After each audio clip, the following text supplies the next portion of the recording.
Welcome, everybody, to Respawn Please, the video game podcast where two dum-dums come together to talk all things video games. I'm your host, Jesus.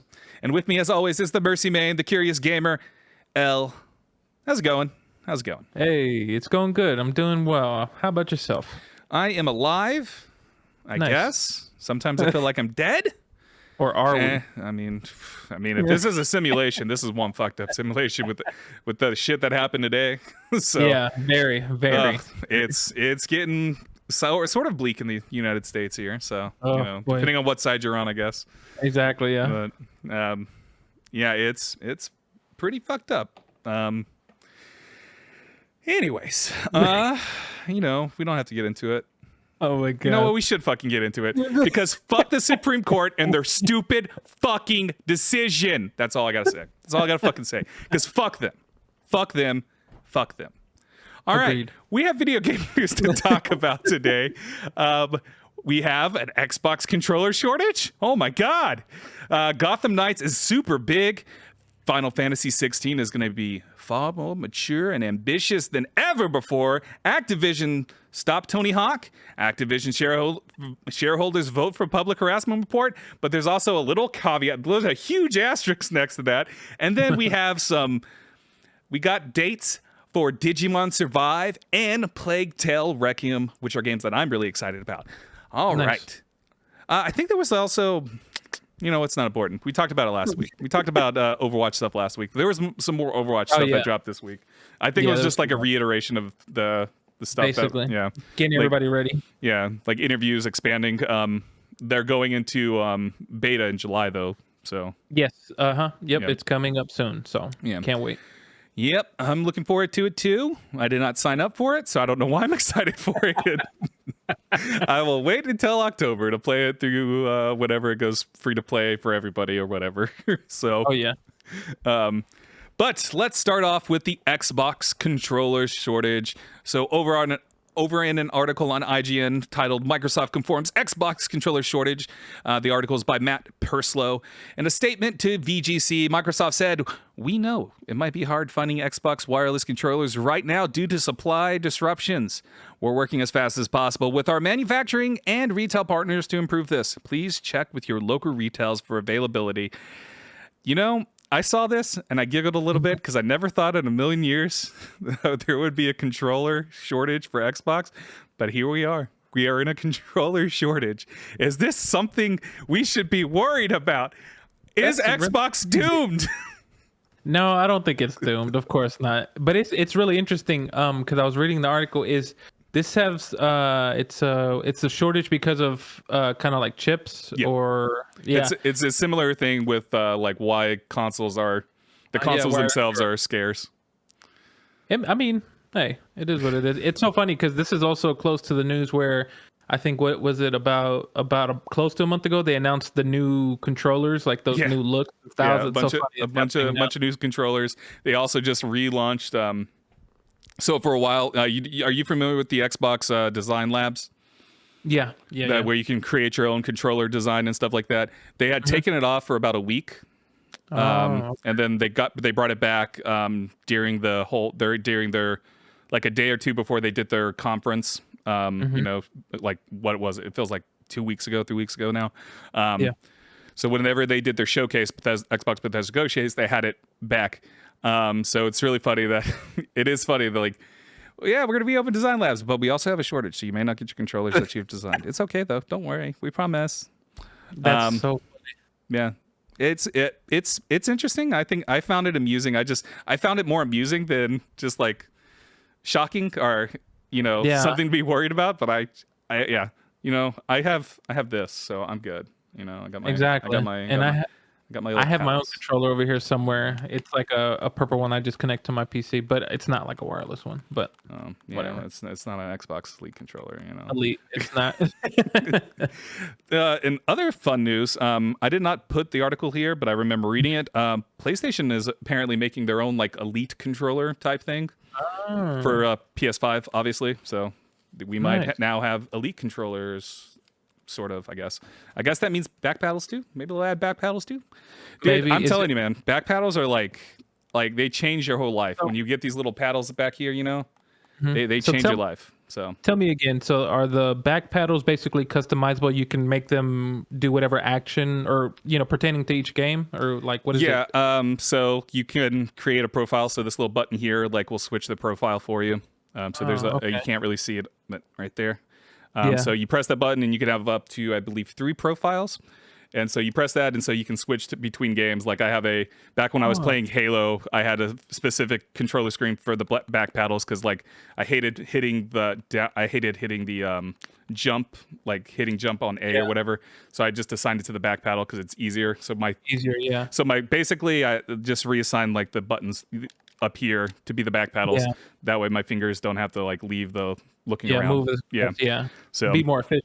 Yeah, and then I have my generic sort of setting for it for when I'm not playing Halo or any kind of like shooter game that requires me to do it. And there's a lot of customization to it. Obviously, like older games, like when I was playing Fable, I couldn't customize anything on the Fable controller. So it is what it is. It's fun. It changes your life. Made Elden Ring more bearable for me when I did play Elden Ring for a while. Just I had assigned I assigned one of the paddles specifically for the dodge, so I didn't have to go crazy with it. And so I instinctively, for whatever reason, now always press the this top right button because that's where the dodge was. And so my brain is just seared forever with the with Elden Ring because that's where I assigned it to. Not that it's important or anything, but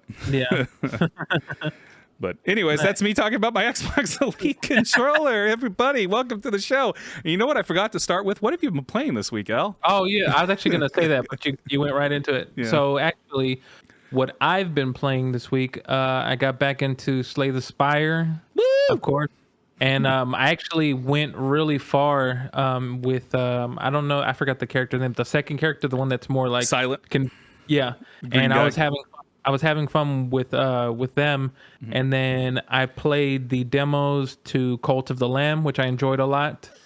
Such a really great demo. Can't wait for that game to come out. And then all hell in a weird way. It really is. And then I also played the demo for Angerfoot, which was crazy. It basically, like we talked about it before, where it's basically a Hotline Miami, except it's first person and it's just like super quick and fast. And it was a lot of fun. And so it's the story. I love the story because essentially the story is you're playing as Angerfoot, who a shoe of his gets stolen, but the shoe's name, I want to say is it Arthur or something like that? He's like, we have, like, your protagonist or whoever is against you is like, we have your shoe. And he's like, huh? And basically the story is you trying to go save your shoe. And so it's such a funny premise. But loved it. Played that, and of course Overwatch every now and then. And I think that's it. What have you been playing? I have been playing. I don't know what I've been playing. So I am a crazy person, and I say this every podcast, it seems. I'm a crazy person. I have a spreadsheet of trophies that I want to pursue. And for whatever reason, I think this was like Sunday night. The Sunday night, I decided that I wanted to do a challenge, a trophy challenge. And so my trophy challenge is I have to get trophies in games that start with the letter of the alphabet. So I have to I have to play a game that has an A as its first letter in the whatever the title is. Okay. Yeah. And so I'm doing that for A all the way to Z. Very hard to find Q games. I'm just going to say that. Very, very hard to find Q games on PlayStation. Not too many of them. So I'm playing Cube for that. Cube 2. Because that's the one with the platinum. Cube 1 does not have a platinum. But I've been playing Agents of Mayhem. Do you know what this game is? Agents of Mayhem. It is created by the folks, Volition Games. They created Saints Row and all that. Oh, yeah. Horrible reviews for Agents of Mayhem. But I'm playing it. I'm like, man, this game has style. Now, Wednesday came to a crashing halt. Came to a screeching halt because my dumb brain didn't actually research if there were online trophies. There are online trophies for it, and the servers no longer work for the game, so it's impossible to get the platinum. So I played about 20 hours of that game, and I'm like, my God. I'm like, gosh, dang it! Like it took all. Like I was enjoying the game a lot, and then I was like, I saw that, I was like, I don't even want to fucking play this now. I don't know why. Like I liked the game, I was enjoying it. It's very stylish. The dialogue is very fun. It's repetitive all hell. It's one of those games that I kind of like turned my brain off. Didn't really think about the story because the story is utterly pointless. But there is character banter that's really funny between like the various characters you can play as, and so I came to a crashing halt with that, and so now I'm trying to find a new A game. I'm going with I got to make sure I'm pronouncing the name right. Aragami. Origami, yeah. I've heard of it. It's a stealth ninja game. It is incredible. I'm playing it. I'm playing it on PlayStation, but it's also on Game Pass. Or at least 2 is on Game Pass. The sequel for it's on Game Pass. It's incredible. Like I've been blown away. I've only played it for like maybe because the chapters are very short. It's they're like you can probably beat each chapter in like 5 minutes or so, depending on like if you're going full on stealth or if you're just plowing through it and going F it, I'm not a ninja, I'm just going to kill everybody. Because you can do that too. And there's trophies tied to both of those. So you have to play the game twice to get all the, you have to play every chapter twice to get all the trophies. And so that's what I've been doing. And it's incredible though. I'm loving it. I'm probably going to play 2. The 2 is not, well, 2 is on PlayStation, but I'm trying to stick to games that are only in the, because I got the PlayStation Extra tier. Oh, okay. So I am doing that. I didn't get the premium tier because there's absolutely nothing in the premium tier that I want to play that I can't just play in the extra tier because I don't give a shit about any of the retro games that they added. But they don't have Origami 2, but Xbox Game Pass has Origami 2, so I'm going to play it there. I also was thinking about playing it on my stream because it's just, I'm having so much fun with it. Like, I was up until like 2 o'clock this morning playing it. Wow. I'm on chapter 6 now, and stealthing is very hard because I'm very impatient, and then people just see you for no reason. It's like, whatever. But I'm having a blast with it. I'm enjoying it a lot. And then other than that, I've been playing Fable on my streams. I'm going to be starting, I just on Monday beat the Old Blood, Wolfenstein the Old Blood. So I'm going on to Wolfenstein the New Order starting next week. And then I've been getting back into Pokemon. I've been doing Pokemon mornings on my personal stream channel. Because I'm shiny hunting. I'm trying to make a shiny living dex. And do you know what shiny Pokemon are? I have no idea. Oh my god. Shiny Pokemon are basically, so there's 2 variations of Pokemon. They're basically, there's the alt versions where they have different color palettes instead of, so think Mew. You know how Mew is pink. Its shiny version is blue. What? Yeah, look it up. There's some really cool ones. Rayquaza, do you know what Rayquaza is? Its shiny form is black. It looks amazing. Rayquaza has one of the best looking shiny forms. Let's see. Oh yeah, it is blue. Mew is blue. Yeah, it's blue. So that's the shiny version of it. And then Rayquaza is black and looks incredible. Eevee is like a ghostly white looking thing. And it looks incredible. So yeah, shiny Pokemon are just like alternate color schemes, and it's very rare to get them and very hard. I shouldn't say hard. The newer games like Sword and Shield have made it exceptionally easier to get them. It still takes a long time. You have to have a lot of patience. I'm doing the Masuda Method, which is basically you get the common way to do the Masuda Method is that you get a Ditto from another country, because when Pokemon have higher chances of being shinies when you mix a Pokemon from like the United States with a Pokemon from say Japan, they have a higher chance of producing a shiny. Because in Pokemon games these days they have a label if they're like English, Japanese, Korean, and there's also Chinese for it as well. So like for me right now, my Ditto, you put the Ditto and whatever Pokemon you're trying to get the shiny for, you put them in the breeders and they produce eggs, and that increases your chances a little bit more of getting a shiny Pokemon. It's a complicated process. It's boring as all hell, but I'm doing it. I'm doing it. I'm trying to hatch Grookies. Wow. Do you know what a Grookie is? Nope. It's a I'm about to grass look it up. monkey. It's a grass monkey. It's Grookey. adorable as all hell, dude. It's one of the How you start spell it? Grookey, Grookey. Oh, Grookey. Grookey. It is adorable. Oh, yeah. It's adorable as all hell, man. It's my favorite starter of Sword and Shield. Whoa. I'm looking at a thing of its evolutions. Yeah, it's Whoa, that's Willaboom. crazy. His final form looks amazing. Yeah, It's it does look it's really cool. Grookey, Thwacky, and Willaboom. The middle one's called Willaboom. Thwacky. It amuses That's me.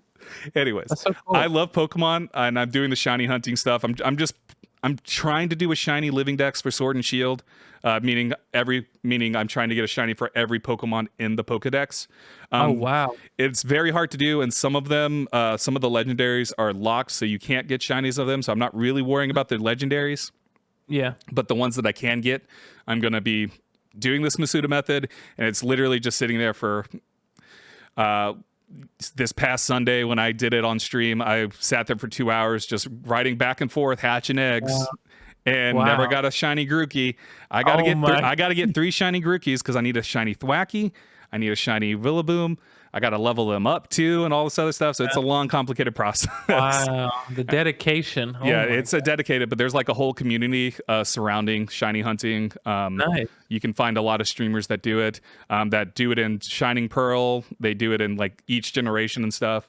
A streamer that I follow, Bluxy, she shiny huts in Pokemon Legends Arceus. Okay. Which is significantly easier than any other game because they have like mass breakout things. These things called MMOs, mass. I can't remember what the actual words are for it, but it's like basically an outbreak where there's an abundance of a certain Pokemon, and so Gotcha. it's higher chances of finding a shiny and stuff like that. And the way to do that is you go into an area. If there's no breakouts, you just go back and then you just keep re-entering that area until there's a breakout. And those happen a lot faster than hatching a stupid fucking egg. But yeah, so I'm just biding my time until Scarlet and Violet come out because I'm anxious. Like, seeing Scarlet and Violet made me excited about Pokemon again. And so now I'm just trying to burn myself out before Scarlet and Violet gets here. And then Scarlet and Violet's going to get here and I'm not going to even want to play it. Oh my god. Hilarious. But Dope. yeah, Nice. that's what I've been playing. We went on a long. I had to explain shiny hunting. But yeah, that's shiny hunting, y'all. So if you all ever want to do it, let me know. Hey. I need some shinies. I do have a shiny Sylveon. Shiny Nice. Sylveon, my favorite of all the shinies. Look up shiny Sylveon. It's the pink turns to blue. Sylveon is the fairy evolution of Eevee. So I see it. Nice. Yeah, it looks really cool. yeah, it's my favorite shiny. Wow. It's so cool. It's so pretty. I love the blue. Anyways, So cool. but yeah, that's Eevee. Eevee looks ghostly white, dude. Eevee is ghostly white shiny. It's insane what shiny Eevee kind of scares me Oh my because god. it looks like it's dead. It does. What the hell? Oh my gosh. Oh, anyways, I'm getting stuck. Now I'm just thinking about Pokemon. That's all I want to do. I'm gonna turn on you know what? I'm just gonna play Pokemon. Here, let me turn on you know what? We're shiny hunting in Pokemon as we stream. I'm gonna turn on my. That's I'm kidding. hilarious. I'm not doing that. Anyways, let's actually get into some more news because we got sidetracked and I got too nerdy about Pokemon, y'all. I apologize. Gotham Knights is big. According to an interview with the creators over with Gotham Knights, this is an article on IGN as well that's also by Matt Purslow. Gotham Knights features the biggest video game version of Gotham City ever. In an interview with Game Informer, game director Jeff Eleanor was asked how Gotham Knights' version of DC's flagship city compared to the open-world Gotham scene in Batman Arkham Knight. My dog is barking. Give me 1 second. Gotcha. Gotham Knights, y'all. All right. So it's pretty big, said Eleanor. I haven't put one map over the other, but our Gotham is a big place. Executive producer Fleur Marty added, for sure, it's the biggest version of Gotham that has ever been represented. How do you say this word? Am I saying it right? Yes. Represented. What is wrong with me? In video games, the most important thing for us is its density and verticality. It has a lot of layers. The Bat Cycle is the long-range mode of transportation. Arkham Knight's map was approximately 5 square kilometers and made up of 3 islands and multiple districts. The sprawling size of Gotham was made possible by the inclusion of the Batmobile. Does this excite you at all about Gotham Knights? Man, you know, like, is bigger better? Is the question. I don't. You know, that's such an interesting question because this makes me think of. Before I answer the question, I'll say that I noticed that a lot of games lately, or maybe it's been just a trend for a while, they just want to make everything bigger. Like the world's bigger. They want you to have all these options to be able to travel to all these planets, whether it's No Man's Sky or Starfield, or they want you Assassin's to Creed games. Yeah, the Assassin's Creed game stuff. Man, I'm kind of getting turned off to the idea of having such a big place. I almost would rather have a decent sized sandbox, you know, because I feel like when you make these big games, one, a lot of times what might end up happening, I think we talked about it on last stream, how someone, I think it was from the developers of Starfield, they were talking about that some of the planets are just going to kind of be, it's not going to be. They're going to be resource planets. They're not actually going to spend any time outside of going there to collect resources and then hit the stars again. Yeah, and like I feel like I don't necessarily think that in this situation that big is better because of maybe, you know, it's only going to be cool if they have its own unique, I don't know, missions or sort of quick time events or something like that that kind of involve it, that make it different versus if, say, you know, there's one part in the corner of a map that you experience like some sort of brawl, but then you go to another corner, it's just kind of the same thing, you know. Well, why do that versus like why not making something smaller and giving it more unique events or unique missions or just something that's gonna feel more special versus like, oh, this is just a bunch of almost empty space. It's nothing really happening, you know. Now that being said, it'd be cool if they did have unique things, but it's just lately with the trend of games, how they just want to make these worlds humongous. I think that in that we lose sight of making actually a good world that's a pretty decent size versus like, you know, like I said, just having all the space, but really nothing's going on of importance, you know? Yeah. Yeah. I definitely feel that, you know, I got addicted to Assassin's Creed, Odyssey. Which was this, you know, it's Greek setting, so it was like Sparta, Athens, various parts of Egypt as well. Did we travel to Egypt? I don't remember. But man, I will say, like, after about I played that game to completion, but after like 30 hours, I was already like burned out. I was like, I just want to get through this. You're making me travel way too fucking much, man. That's kind of what happened with me in Cyberpunk as well. I did complete Cyberpunk, but there were points in Cyberpunk where I was just like, this is just okay. This is like this is getting obnoxious, which is weird because like games like Skyrim, I love Skyrim, and I don't know what about Skyrim makes Skyrim unique, but it's also Skyrim is actually at the time it was big. Yeah. But like when you compare it now to games that have come out recently, like Cyberpunk, like the Assassin's Creed Valhalla and Odyssey and stuff, Skyrim's actually small, which maybe that's what it is. But yeah, on the Gotham Knights side of things, I am not excited by it at all. Like I'm not excited about exploring a big Gotham. You know, I haven't really made my way through any of the Arkham games to begin with. I played through Arkham Asylum, and then I got to Arkham City and stuff, and I was just like, this is too much. Because Arkham Asylum was like a very condensed sort of thing, you know. It was Asylum. It was open world, but you were stuck to the grounds of Arkham, which was big and small. Like you know, but it was also interesting. Like you said, there was a lot of interesting elements to it, a lot of interesting aspects, and I felt like once we got to Gotham proper in Arkham City, I was kind of like, there's a little bit too much going on for my taste. On top of that, Gotham Knights doesn't look good. So I don't think bigger is going to make anyone like really excited. You know what I mean? Like true. I was going to say that I feel like the only upside that I can think about it is if do you know because I've kind of forgotten, is Gotham Knights going to be like you can play online with other people? Is it online Yeah, multiplayer? yeah. You can have I believe up to 2 other people with you. Okay. So So up to 3 people. the only thing I think that'd be cool if it's, but I feel like because of the concept, it's tied to Gotham. So I was gonna say that it'd be cool if like you could meet other players and a bunch of players, kind of like in a Grand Theft Auto idea type of Yeah. thing, where you meet a bunch of players and we can all come together and do cool things or have brawls or something like that. But other than that, besides that, yeah, it doesn't excite me too much. And like you said, the gameplay hasn't really been that amazing to me. Yeah. Man, there's a lot more to it than like, because the gameplay doesn't look good. The UI looks old as hell, and Yeah. I don't know. Like maybe Gotham Knights is going to come out and it's going to be explosive. It's going to be big. It's going to be huge. Everyone's going to love it. It's gonna be huge and empty. No. Yeah, it's going to be huge and empty. That's what I have a feeling. I do like this. I didn't include this here, but in another in the same interview that IGN's quoting from, they also mentioned that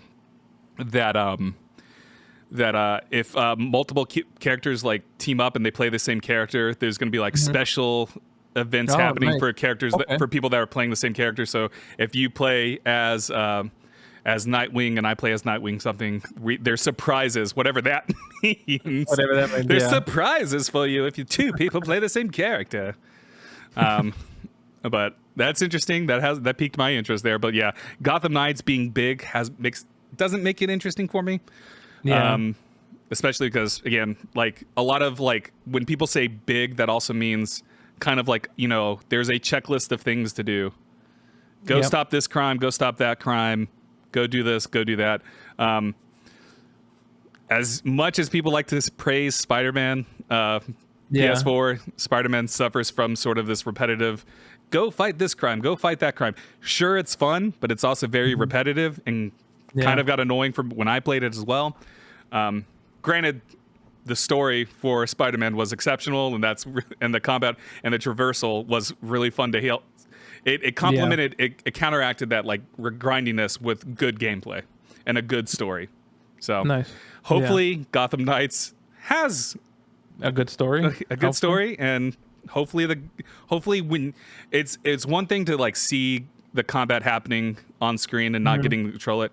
Exactly. Once you control it, depending on how it feels, is going to actually be determined whether or not the gameplay is actually good. Because you can view it and go, ooh, that doesn't look good. But once you get it in your hands and go, oh, okay, now it feels good. Like I actually, this feels good playing. Because like when I look at this, is gonna be insulting to you. But when I look at Overwatch, I'm like, man, no, this gameplay looks generic as all hell. And then you actually play it, and you're getting in the mix, and you're getting in the excitement, and you're actually playing the various different people. Like when I was playing Overwatch, I would go from Lucio to Mercy, and they play completely different. They're completely different type of healers. And so that's always fun to adjust your brain and do that. And so there's always, even though I don't like watching people play it that much, though I do like high end level people playing it. Anyways, I'm losing track of my thought process. You make sense. Gotham Knights, big, yay or nay? No, don't care. Fuck them. I'm no. I mean, I want to be interested. So it's kind of like a wait and see for me. Because who knows? I'm hoping for the best because I don't want any of these games to fail and just be horrible. Yeah. But some of them will fail and be horrible. And so, but I love the Batman universe and I love that that just world. And so hopefully, it turns out next thing people are like, this is actually great. And then, I'll be like, cool, now I can go dive in and check it out. But I'm in the middle. I'm just, just hoping for the best. Yeah, I'm hoping for the best too, because all games we always want games to succeed, and realistically, it's not going to happen. I mean, we'll get truck to me. Anyways, moving on to Final Fantasy 16 is more mature and ambitious than ever before. In a fantastic interview over at GameSpot, Tamora Hussein did an interview with Naoki. I don't know how to pronounce this. I'm going to say Naoki Yoshida. And they did a very lengthy interview. Definitely go read it. It's really good. But one of the big takeaways is that Yoshida mentions that they're going to be pushing into very mature side of things that Final Fantasy hasn't really touched on before. What does that really mean? We're gonna find out when the game comes out.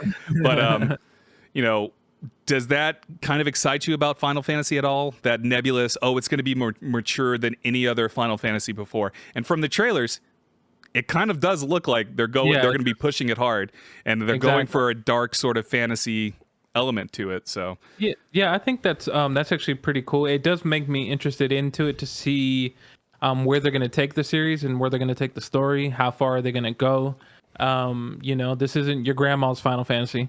This is, you know, that he's trying to Naoki's like, hey, this is a brand new, like they're trying to push it, and I respect that, you know, and that's what you would want like a creator to do. So it does interest me, and so I'm excited to see, because even from the gameplay, even though I haven't really played Final Fantasy since 10 or 10.2, it makes me interested to want to learn more about it. Yeah. So pulling from a quote directly from the article. But on the other hand, when trying to tell a story with difficult adult themes, these ratings can end up becoming somewhat of a hindrance. And you find yourself changing things that you wanted to do in the game based on the rating. You want to show something, but because you have this certain rating that you need to go to, you need to move the camera away. And that ends up making the entire experience feel a little bit cheaper. And so this time, to make sure that we could tell the story that we wanted in the way that we wanted to, we decided to pursue a mature rating in most of the regions that will be releasing the game. But again, this is not because we simply wanted to make a game more violent or the game more explicit.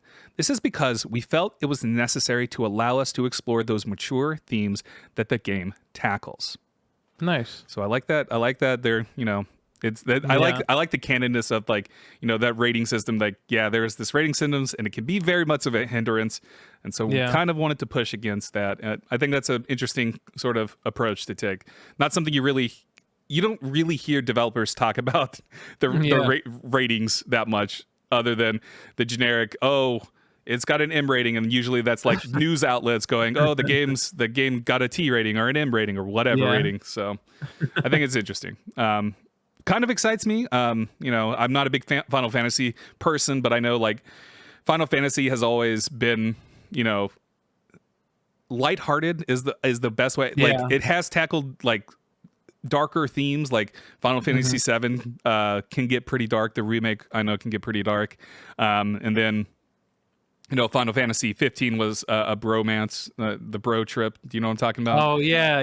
Just driving a car through the desert. There's more to it than that. And there's like that whole story is about the friendship of those guys, those cast of characters. But so like it's usually pretty lighthearted. So I'm interested in seeing what this mature themes actually means. I'm interested in seeing how dark it will go. What does that mean? Are we going to see body parts flying everywhere? Granted, they said it's not just for more violence or anything. It's because they wanted to tackle themes, and themes can mean anything, you know. It could deal with it could deal with alcohol consumption. It can deal with suicide. It could deal with anything, really. So it's like it's interesting. I'm excited. Definitely. I'm excited by it. I get excited by it too. And so the way that he that quote that you read, it seemed very candid, and he's like, you know, being like, hey, we're, like you said, we're not just doing this just to do it, but more so there's a reasoning behind it, which I think whenever it comes to storytelling, it's always good when, you know, the writing the storyline is there's a meaning behind it being more mature versus just doing it for the hell of it, you know? And so it's interesting. That does make me more interested to be like, I should, you know, check this out when it comes out, because I think that'll be cool. Yeah, I agree. Next up, we're moving into a very dark and gloomy story here. Activision stopped Tony Hawk 3 and 4 development. This is from GameSpot, an article over on GameSpot by Darren Bonthus. After Tony Hawk Pro Skater 1+2 was released in late 2020 to positive reviews and sales, plans to give Tony Hawk Pro Skater 3 and 4 the remake treatment were in development by Vicarious Visions, but it was canceled, according to the cover star, Tony Hawk. Vicarious Visions got moved over to, I believe it was Blizzard. to work. Mm-hmm. It might have been, yeah. It was they got moved over to Blizzard to work on Overwatch to support the development of Overwatch. What makes this really kind of messed up is that the article goes on to mention that Hawk. So it goes on to the quote Hawk. I mean, that was the plan. Even up until release. Even up until release date of this, the Tony Hawk Pro Skater 1 and 2, we were going to do 3 and 4, and then Vicarious kind of got absorbed, and then they were looking for other developers, and then it was over. Hawk added that Activision did accept pitches from other studios to take over the project, but they didn't trust any other team to get the job done the same way that Vicarious Visions had done. Why the fuck? If you didn't trust other developers to do it the way Vicarious Visions had done it, why the fuck did you move them over? Exactly. I mean, great, they're working on Overwatch, but like that just doesn't make sense, right? Yeah, it doesn't. It doesn't make sense at all. Like, if you trust this one team and this team only, why not send someone else instead so that way you got both things working? That's crazy. In a way, somebody like me would say that essentially what Tony Hawk is saying is that Overwatch killed Tony Hawk Pro Skater 3 and 4. Oh my god, do you think there's a grudge? Do you think Tony Hawk absolutely hates Overwatch? My god. That'd be hilarious if he did have a grudge and he was like, man, I'm never playing Overwatch. Yeah, fuck Overwatch. Fuck that game. Yeah. They killed mine. That's crazy. Yeah, it's just such a weird decision. Like, yeah. Why, if like, and it's like you're taking pitches from other studios and they go, yeah, you're not lining up with what Vicarious Visions did. And then so, like, do you think any of those developers are like, well, why the fuck don't you just get Vicarious Visions then? If you want them to do it, why don't you get them to do it? You have the power to do that because Vicarious Visions is one of your studios. Get them to do it. Like, as simple as that. It makes no freaking sense. Like, I mean, there's a lot of stuff about Activision Blizzard that makes no freaking sense. Yeah. We'll see what happens. Do you think this is just a question? Like, once the Xbox deal goes through, do you think we could potentially see Tony Hawk Pro Skaters return or anything like that? Once it's back under Xbox, and Xbox has been very vocal about letting developers create what they want. Mm-hmm. I think definitely because of how well it did. I heard nothing but good things from it because it was very much a nostalgia grab, but it was done very well. I played it a little bit and I saw other streamers play it for a little bit, and I don't see why not, because that's like, as far as skateboarding, those are like 1, 2, 3, and 4 are kind of like the golden era of, like, just skateboard games, and they had such a big hit whenever they came out and people just loved them. I loved them. I remember grabbing them when they first came out, and so I say why not? I think it'll definitely make a comeback. This won't be the last of it. Yeah, I don't think it'll be the last of it either. I think some way, somehow, we'll see more Tony Hawk games. I know. I think the next Skate game is going to be coming out. EA is bringing back Skate, so I think that's going to. I think like seeing the success of Skate will probably spur on because I'm sure Skate's. I don't know when Skate's supposed to come out actually, but the Xbox deal is going to be finalized within the next year or two, or next year. So I'm sure once they see the success of Skate, they'll be like, yeah, let's do that. If Skate's successful, who knows? But yeah, like Tony Hawk Pro Skater 1 and 2 was good. I too played it. It was a nostalgia trip. I suck at skateboarding games, so I did not play it too long, but I enjoyed what I played of it. It's no Ollie Ollie World. Ollie Ollie World's the superior skateboarding game. I'm just gonna say that. But whatever. If you like Tony Hawk, I'm not gonna bash you or anything. But you're stupid. Go play Ollie Ollie World. I'm kidding. It's so hilarious. But yeah, it's just the weirdest decision. Yeah. So let's move on to more Activision Blizzard news. So the Activision Blizzard shareholders vote for a public harassment report, and this is over at the Washington Post by Shannon Liao. And they voted for a harassment report, which is good. this is a quote from the article. The vast majority of shareholders also approved the election of 10 directors to the board, despite a minority of shareholders advocating against the re-election of directors, including embattled CEO Bobby Kotick, as well as leading longstanding members Brian Kelly and Robert Murgado.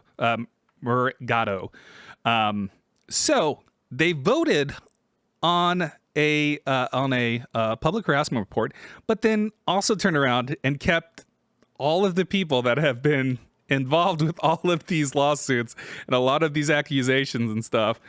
So that also another things don't make sense. Granted, this is the shareholder side of things, but this is also one of those things that's like, this is utterly baffling. Very, very, very baffling. Because I'm all for the report, because Activision Blizzard has really dropped the ball when it comes to their workplace and just being a safe workplace for the employees and not holding up to a higher standard. And so, yeah, as soon as like you said that the re-election of like Bobby Kotick, like I want that guy to go. Like he needs to go. He definitely needs to leave. Just because he hasn't really done anything in favor for the employees to make it better for anybody. That's so crazy. So, but at least I'm happy that they voted to do that public harassment report, because there definitely needs to be more transparency, more accountability, and that place needs to be turned around like ASAP. You know? Oh yeah, and quoting from the article again, this is at the time of the reporting of this last Thursday. The video game company released an update saying that after an internal investigation, it found no evidence to suggest that Activision Blizzard senior executives are intentionally ignored or attempted to downplay the instances of gender harassment that occurred and were reported. So basically, they did an internal investigation on themselves and said, yeah, we did nothing wrong. We did absolutely nothing wrong, yo. That's so bad. It is so horrible. You never want to, who in their right mind would admit to, yeah, we let this happen for fucking years. We're horrible people. Yeah. We hold us accountable. No, they're trying to downplay it as much as possible because it's tarnished their image a lot. I don't think it necessarily has tarnished their image enough to prevent people from buying their games or anything like that. I mean, take a look at Blizzard or Diablo Immortal. Yeah. This game is doing exceptionally well despite the horrible microtransaction practices that it's utilizing. And then, you turn around and you also have everybody excited for Overwatch. No offense to Overwatch 2. But like, it's one of those things that's hard because like you enjoy those games, but then it's like the company itself does some really shitty shit. Yeah. So it's like, and it's upper management too. So it's not like, I mean, there might be team members and stuff doing the harassment and stuff like that, but it's at the same time you have plenty of people that are passionate about Diablo, passionate about Overwatch. So it's like, God, man, these shitty executives are making shitty decisions that are affecting so many people. It's baffling. It's baffling. Very, very baffling. Because that's why hopefully what I'm hoping for is that this deal, when it does go through, Microsoft kind of just goes in there and is like, hey, there's going to be big changes, and just kind of helps turn it all around. So that way workers and employees kind of, they're better off and have a better working environment than having to deal with what they've been dealing with for a while now. Yeah. Yeah. I'm hoping Microsoft will, clean house. Yeah. Even if it be like, I think no matter what's going to happen, Bobby Kotick is going to get a big payday no matter what's going to happen. Yeah. But hopefully when the deal's sealed, get Bobby Kotick out of there, get people that actually care about their employees, care about the products too, and want to, change Activision Blizzard for the better. But we'll see. We'll see what happens. We've got a long way to go. Anything can happen. The world could blow up. We could all die. Anyways, let's move on. Moving on. Two exciting news that it makes me excited. Excited. We're going to start off with... I'm going to throw you a curveball. We're starting with Digimon Survive. I'm not throwing you a curveball because it's the next thing on the list. Digimon Survive got a trailer, extended trailer, and got a release date. If you don't know what Digimon Survive is, it is a wonderful, beautiful visual novel with turn-based combat. It's Digimon, so there's a lot to love there, but it's absolutely gorgeous. I love the visual novel style, and then when it gets into like the combat side of things, it has its own unique style as well, and I'm really excited about it. I absolutely love Digimon, so I'm really looking forward to this game. We'll link. You know what? Let me pull up the video for it real quick, and then we can watch the trailer on stream. All right, a second of it in the background. But I am incredibly excited about this game. It's just gorgeous. It's from Bandai. Yeah. It's from Bandai Namco. And yeah, it's just a game that's like right up my alley. Like it's a JRPG and that's a visual novel. It's my sort of game. I'm going to be praising it so much probably when it comes out. It's coming out July 29th, so it's just a month away.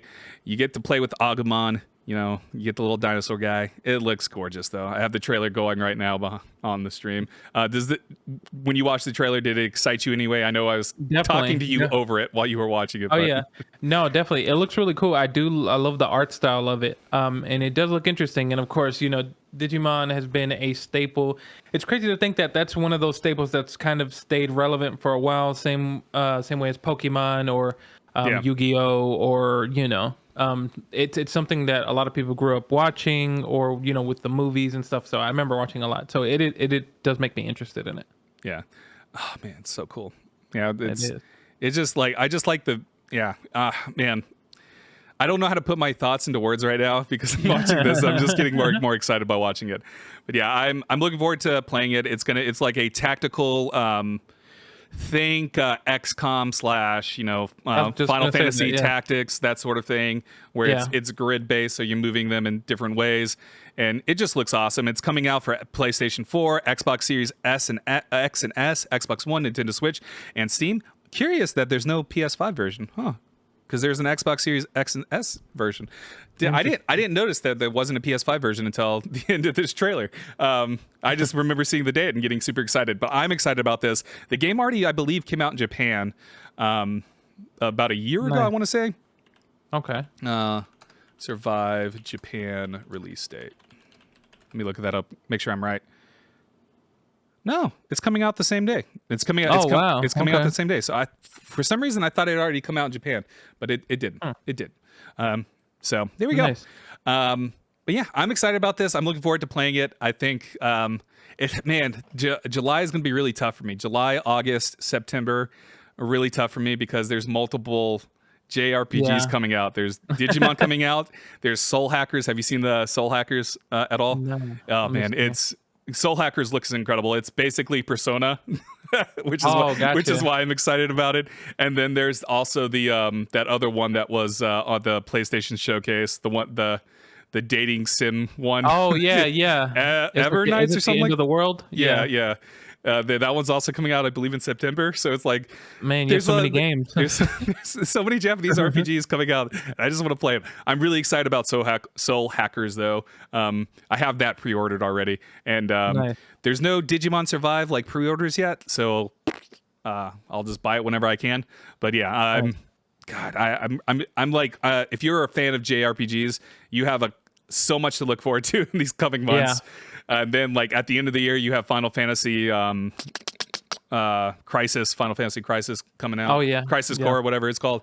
So you have so much to look forward to. And there's probably ones that I'm completely forgetting, anyways. But like, so much. If you're a Japanese RPG fan, you have a lot to look forward to in the coming months for pretty much the rest of the year. So definitely.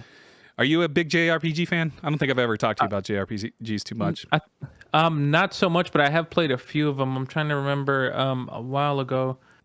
I can't remember ones that I played, but I don't play them that often, but there's been a few that I've played in the past. Yeah.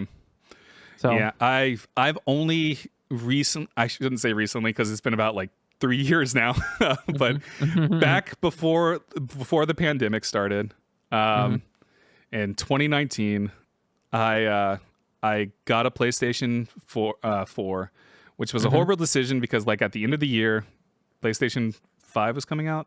Yeah. Has it been 2 years, really? No. This This had to have been 2020.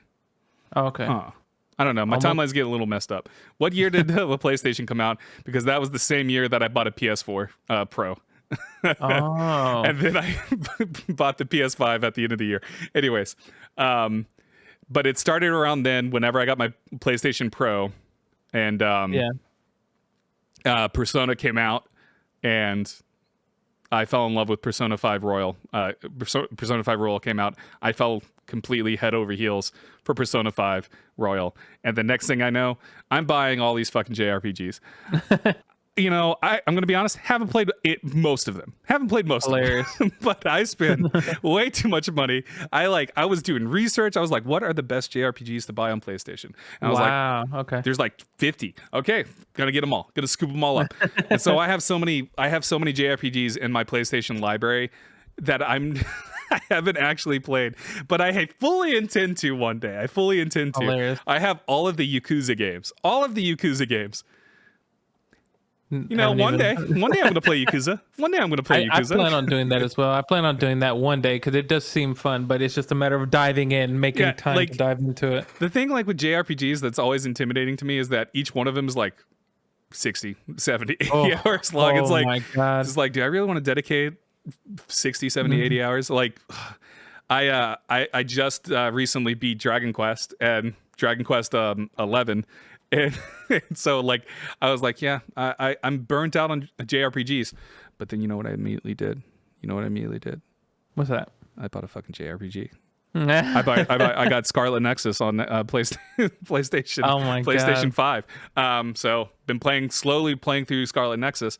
But when Digimon Survive comes out, when Soul Hackers comes out, I'm gonna drop Scarlet Nexus. Scarlet Nexus, good game. It's a good game. You know, combat's amazing. Story's kind of It's a fun time. Go play it. Probably not. You can skip it. It's on Game Pass. So play it on Game Pass. Okay, gotcha. I don't know if it's on PC Game Pass. I think it's just Xbox Game Pass. Oh, okay. Maybe it's here. You know what? We can look it up real quick. Xbox Scarlet Nexus is the PC version. Is there a PC version of Scarlet Nexus? Scarlet Nexus. What? Oh, my thing froze. Oh no. My Xbox app froze. It's not letting me search for anything. There we go. Yeah, for some reason mine's been doing that too. Yeah, there's a PC version. It has a perfect 5 out of 5 stars out of 91 reviews. So there you go. It is a good game. You should play it. I mean, it's on Game Pass, so if you have Game Pass, why not? All the Yakuzas are on Game Pass. No, that's not true. No, that's not true. They took some of the Yakuzas off, I believe. What? Yeah, hold on. Oh, no. Okay, it's 3, 4, 5. Yeah, they only have 3, 4, 5, and 6. They don't have the... They don't have Yakuza Kiwami or the Kiwami 1 or 2 or Yakuza 0. So you start at 3, 4, 5, 6. Oh my God. So those are your options. What a way to start it. So you don't... technically, 0 through 6, they all follow the same character. You could start at Like a Dragon, completely different cast of characters. So you could technically start at Like a Dragon. Like a Dragon's probably, from what I understand, the best one out of all of them, except for maybe Yakuza 0. But yeah. Nice.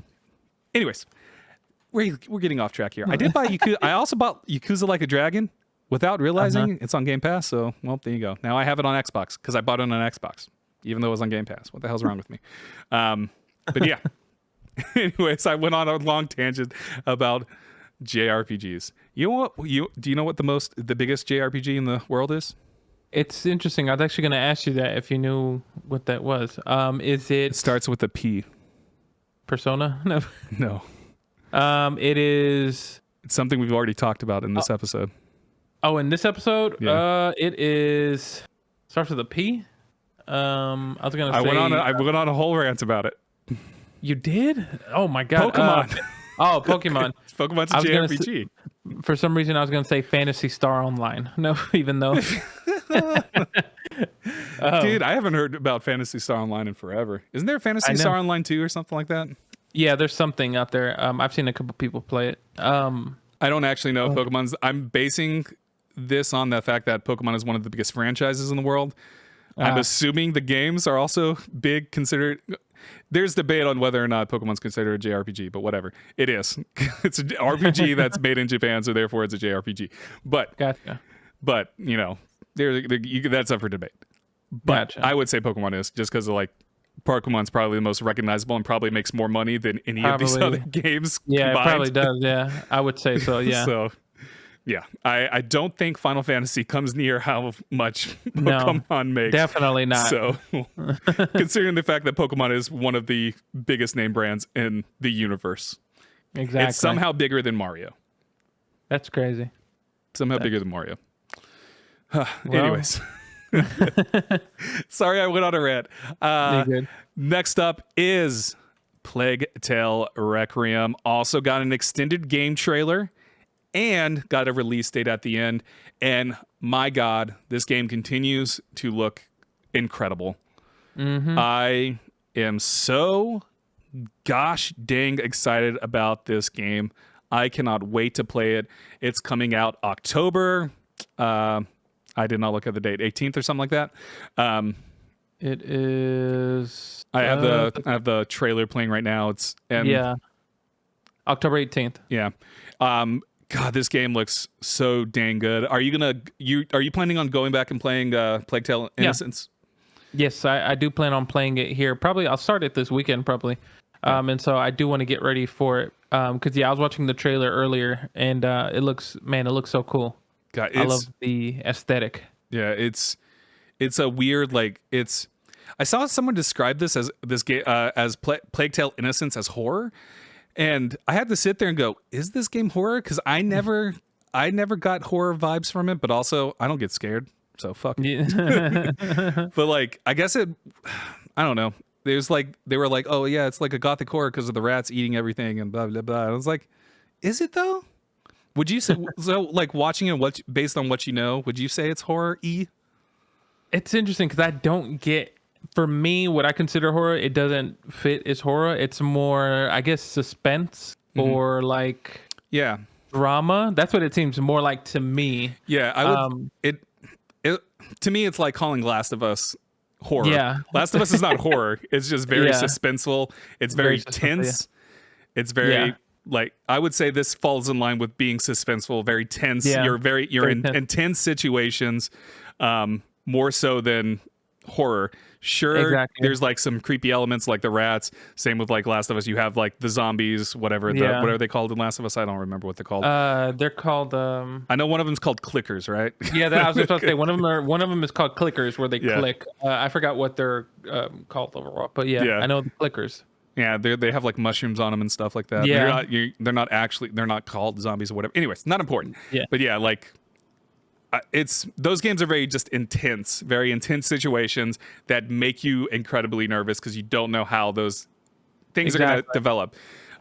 As compared to, I would consider Senua's Sacrifice, Hellblade. Have you played Hellblade? Oh, yeah. I would consider that psychological horror. Like that is there's voices going on inside of the character's head.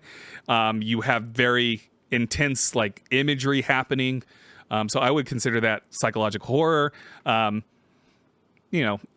think we're getting lost in the semantics with it, but like, I don't know. I mean, if the developers come out and said that this game's a horror, then okay, it's a horror game. But like, it's when people say Resident Evil's a horror game to me, I'm just like, I don't find it scary, but I guess it still technically checks all the boxes for being horror. Exactly. Yeah, I would say more so like a game like a PT or something, or it's not really a game. Like PT is definitely horror. I mean, it is a game. It's just a vertical slice of a game. Yeah, exactly. But like Resident Evil, I see why people would want to say that, but it's not necessarily. It doesn't feel as scary, if that makes sense. I mean, I would say I guess the recent Resident Evil games, not necessarily the remakes, but like Resident Evil Village, and then the one that was in the house, which was the one. Oh yeah, that I could say maybe that one's a little horror because that was a little creepy, like the zombie family. Were they zombies? I don't know anything. I don't know anything about it, so I don't know. I want to say they were maybe not zombies; they were just infected. Yeah, but they acted like zombies. Yeah, man. I'm like the gameplay though looks. Sorry, I'm going back to Plague Tale Requiem. Like the gameplay already looks like it's enhanced beyond what was in Plague Tale Innocence. Like Requiem already looks like it's taking the stealth elements a little bit further, enhancing them.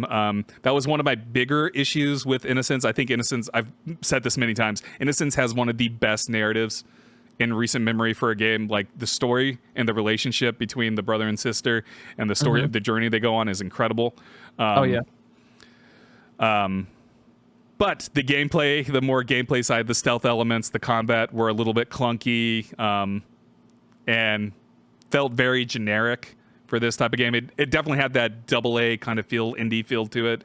I don't necessarily, this company's not necessarily indie developers, but they are AA developers.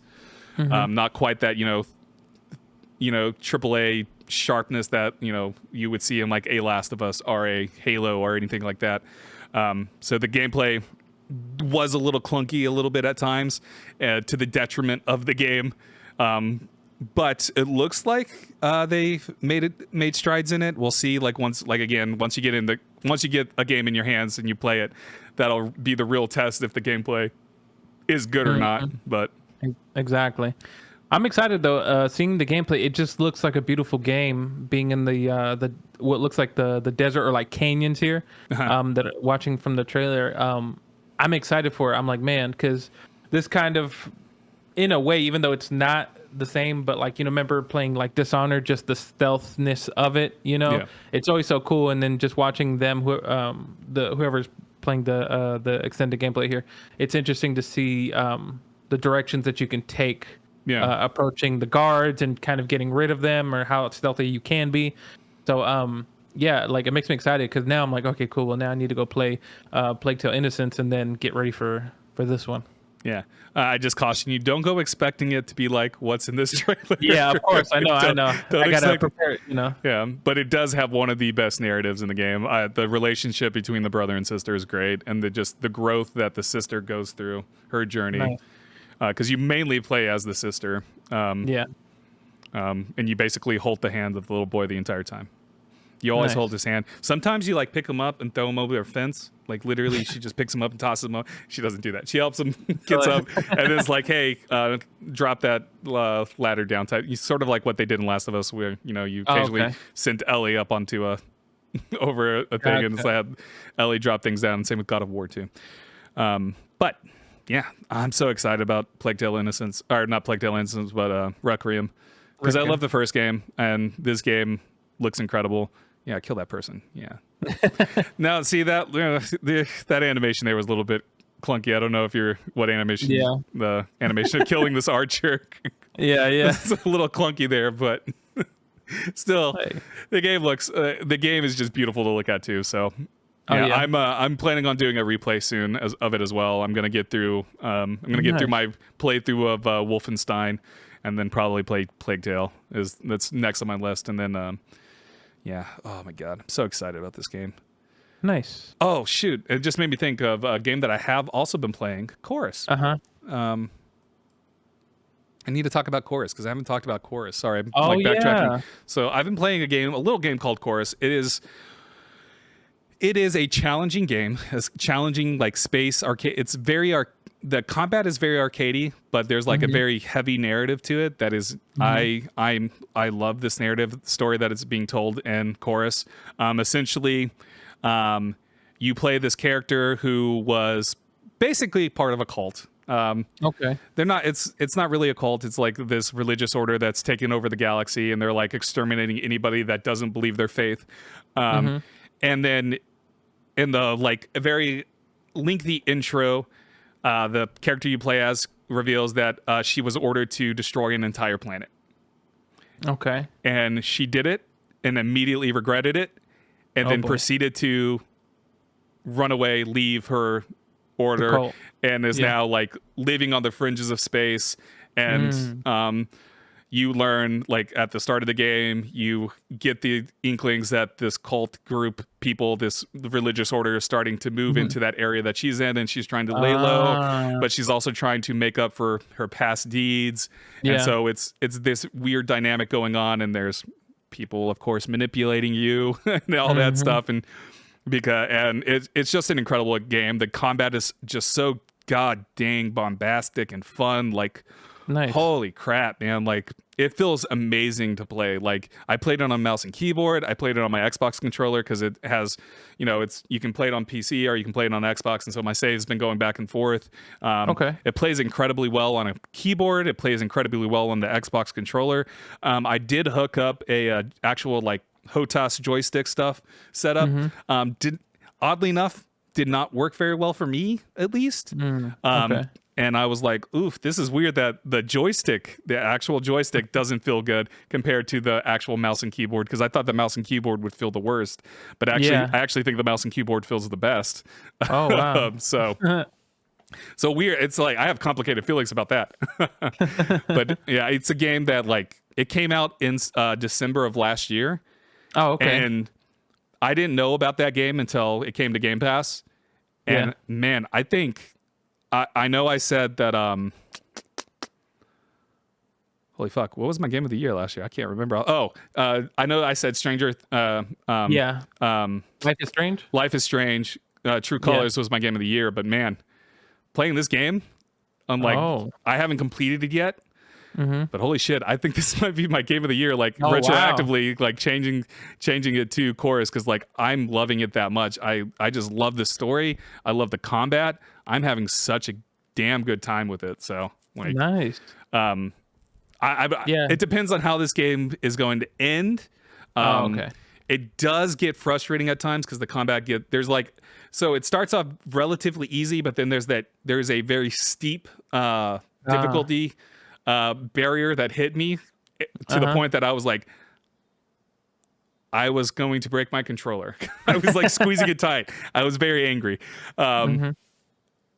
But once you get used to the rhythm of it almost does feel like a rhythm game at times, like trying to navigate your ship, like moving it around and stuff. It's like almost like you're doing a dance. It's a very complicated way to talk about this, but it feels like you're doing a dance sometimes in the ship. It's probably not it's not a rhythm game. It's not a rhythm game. That's just how it felt to me, like doing it. There feels like very purposeful steps, and if you make the wrong step, it can really ruin you completely. Gotcha. And so oh my god, I'm watching the trailer for Plague Tale in Requiem, and there's a wall of rats. Oh my god, this game is horror. Anyway, I'm kidding. But yeah, like, it's a game that I think everybody should go play because it's really good. It's on Game Pass, so if you have the time, go play it, because man, it's really good. The campaign's about 20-ish hours long from what I understand. Okay, and I'm about 18 hours in. Nice. Want to say. Yeah, I might check that out because I knew you were telling me to check it out when you first started playing it. I was tempted to play it only on stream, but I was like, I'm enjoying this way too much to just limit myself to a stream, so I'm gonna play this in my free time. And yeah, I've loved every second of it. Like, again, Chorus, it's a surprise game. It was a surprise game because it came out in December, so it was like at the tail end of the year. There was like no fanfare for it. And when I saw it on Game Pass, I was like, what is this Chorus? Because also the U looks like a V in its title play. It's like, what? But then, because like when I initially was like, I don't know what Chorus is, I typed it in and it was like, oh, that's a U? That's fucking weird. But it has really good reviews too, like across the board, and it's amazing that nobody really talked about it. Yeah, like exactly. If you hop over to Steam, it doesn't really have too many review ratings either. And it's I was completely floored because like since I've been playing it, I'm like, holy shit, how has this game not been talked about? But yeah, it has really good reviews across the board. I mean, if you consider like it's like 80 range, B range, and stuff like that. So it's like high 70s, low Bs and stuff like that. But a couple of places gave it a 9 and stuff like that. And I'm definitely leaning on the 9 side of things. Nice. I don't think it's a perfect game by any means. Yeah. Like I said, the difficulty curve hits you hard and fast to the point that you're just like, what the fuck is happening? Because it starts you off. It starts you off slow, but then it's just like, we're going to accelerate everything. And it's going to be super hard now. And so, but like visually too, the game is gorgeous to look at. Like, I've been running it at ultra settings with RTX on, and it looks incredible when I play it on my PC. I've been getting a consistent 120 frames as well. Only when RTX is off though. When I have RTX on, it kind of drops down to like the 50, 60 range. But but when I have RTX off, it's consistent like 120 frames and all that. So it runs really, really well. Even on the Xbox, there's a noticeable difference because it's on Xbox Series S, it is locked to 60 frames. Okay. So there is a noticeable difference, obviously, when I'm playing on my PC 120 and then going to my Xbox. But it's not really enough to make me go, don't play it on the Xbox or anything, because it's still a really good experience. And like I said, the controller is really good to play on. So nice. I have my back pedals. So I have my laser here. My missiles here. I have my what is it, barrel roll here? No, barrel. No. Nice. But yeah, I play it. It's incredible. If you can, definitely don't sleep on it, because it's really good. And yeah, I was just surprised that, like, looking at it, it's really hard for me to say because like my top 2 games of last year were Life is Strange: True Colors and Inscription. Yeah. I adore those games. By the way, Inscription coming to Xbox. Oh wow. And guess what it's gonna be on? Guess what's gonna be on? Game Pass. Oh, Game Pass. Yeah. I was about to say Switch. No, Game Pass. I was like, I would say so Xbox. cool. Game Pass. No, I know, but still, I'm glad that Inscription's getting that, because man, I love that game too. You got me into that, and I was just thinking about that. It's funny, as you were talking about your game of the years, and as soon as you said Inscription, I was like, I should play that again. That was such a fun game. Yeah, it's such a fun, good game. Inscription's incredible too. I think like story-wise, the game's incredible. I do think like towards the end of my experience with that game, I kind of got tired of the card game. I did get kind of fatigued by it, because I think it gets more repetitive than, say, like Slay the Spire. Yeah, definitely. But yeah, because like by that point you're just more interested in what the hell the story is, what the fuck the story is, than more so than the actual card game. But yeah, nice. It's gonna be interesting. It's always weird to like, you play a game that comes out in a certain year, but you play it like a year later or 2 years later or 3 years later, and do you retroactively go back and change your game of the year? If you do that, can you? Do you have permission to do that? Nobody's stopping you, I guess. True. It's very true. I would say, why not? If it's in that year, if you're like, man, because I'm pretty sure there's plenty of games that we missed in previous years after going through and being like, this is, game of the year for this year. Go back. Hey, I say, why not? Yeah. I know in the Game Awards, freaking Fortnite's nominated for something every year. So it's usually like the what is that category card? Games as a Service category, whatever. I don't remember. I don't remember what it's called either. But like Call of Duty, the Call of Duty Warzone's always nominated, and Fortnite. I just said Fortnite. Fortnite. What is it? What is that famous Lincoln quote? 7 years ago or something? Years ago, yeah. yeah. I don't. 7. Is it? I don't think that's it. That is it. 7 years ago. Yeah. Is it? I think that I want to say I'm 98% sure that it is. I'm gonna look this up. 7 years ago, and then I don't know the rest. It is 4 score. Yeah, it is. Yeah, it's 7 years ago. Man, how did I know that and then doubt myself? I should have just said it with confidence. Exactly. I'm a Lincoln buff. I know everything about Lincoln. Did you know that he had a dog named Albuquerque? Wow. I just made that completely up. Unbelievable. It almost I made that completely up, though. Yeah. Did you know his favorite video game is Overwatch? That's hilarious. Oh, man. Funny. Oh my god. I wonder if this is me going off a tangent here. Do you think I could go into the Wikipedia page and add a category that's like Lincoln's favorite video game? Top 10 video games of all time. How long do you think it would stay up on Wikipedia? Knowing that I feel like there's a lot of people that watch over Wikipedia like a hawk to make sure everything's right. I give it maybe 5 minutes. Give it. I just want to do that one day. I'm also pretty sure you get banned if like you put like false information on Wiki. They get rid of you, like they ban your account and stuff. But I'm just curious because like people do that often. Like people will do random shit like that often. Like when Game of Thrones series ended. People tried to like erase like the final 2 seasons from like Wikipedia and tried to make it end at like season 6, I believe, or something like that. Hilarious. So, yeah, man, I just want to do that now. I'm tempted. I'm gonna see what I'm gonna do it over the next week. So be on the lookout. Oh my god!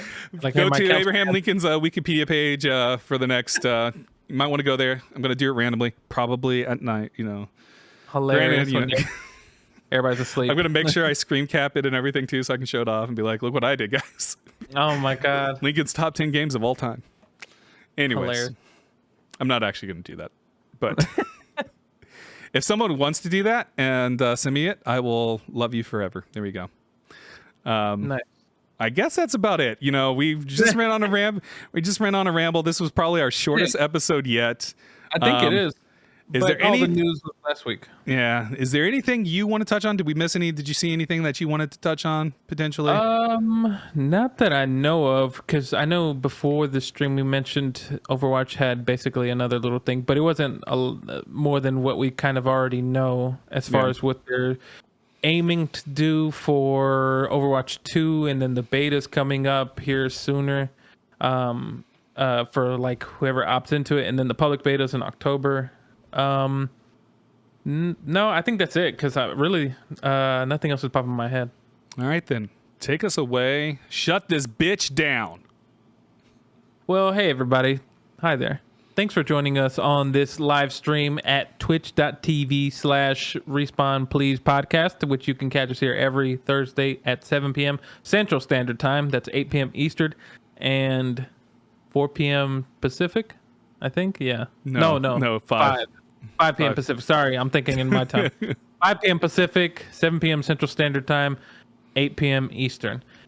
You can always watch the recordings of the podcast if you miss out on the live stream on our YouTube, which is Respawn Please Podcast. Just type that in the search bar. Make sure you like and subscribe. Also, the audio versions are available every Sunday at 6 a.m. On Spotify, Apple Podcasts, Google Podcasts, everywhere you get podcasts. Just look up Respawn Please, and it'll pop up. You'll see the logo. And also make sure to follow our social media accounts where we post content on there. For TikTok and Instagram, it is Respawn Please Podcast. And make sure you like, follow, and say hello. Yes, say hello. Also, next week on Friday, we are launching a website. We have gotten at respawnplease.com. So we are going to be officially launching that next week. We'll be having video game reviews every now and then. We'll have a bloggy series that I'm working on called Games Through the Years, which is me just sort of reflecting on games that I played that have resonated with me throughout my career as a gamer and throughout my time as a writer as well. So I'm looking forward to that. And that's about it. Oh, also, I haven't told Elias this. Oh, no. Starting every Friday in July going forward, unless we have to do a podcast on Friday, I will be streaming on the channel on Twitch, on Respawn Please, the Twitch channel. We'll be playing some random video game for about an hour or two every night, about 8 o'clock U.S. Central Time. So be on the lookout for that. Come join in. I just surprised this on L because I haven't told him yet. So L, surprise. Surprise. Wow. I meant to talk to you about this and I just didn't. I think we've talked about it before in the past, but we have. But I'm officially doing it for July. But yeah, it will be about for an hour or two. I'm thinking of playing games like Fortnite, Overwatch maybe. I had an idea that you just carry me through Overwatch. Oh man, that would be so cool. I could definitely do that. Even though I'm about average, but I'm down to play. Hey, you know what? You want to know? You want to know something? I'm nothing. Oh, so there you go. But that's so cool. Be on the lookout for that, my friends. And that's about it. Have a wonderful, wonderful weekend. Stay safe out there. And remember, fuck SCOTUS and their stupid fucking decision. Have a good night, everybody. Goodbye.